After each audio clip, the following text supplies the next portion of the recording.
မေတ္တာနဲ့ရှင်သန်ခြင်းနဲ့ပေါ်ပါခြင်းလာတဲ့အခါဟန်လုံနေရတာကိုကြောက်လာတယ်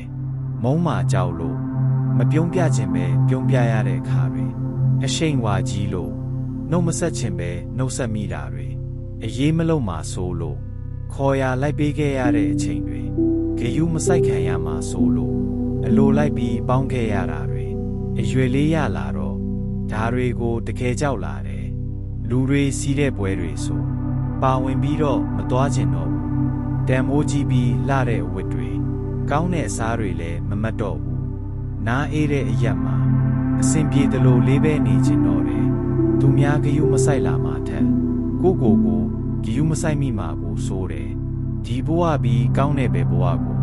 တွားရမလဲလို့လေးနဲ့စွာစဉ်းစားတယ်ပတ်ဝန်းကျင်ကိုတတ်နိုင်သမျှ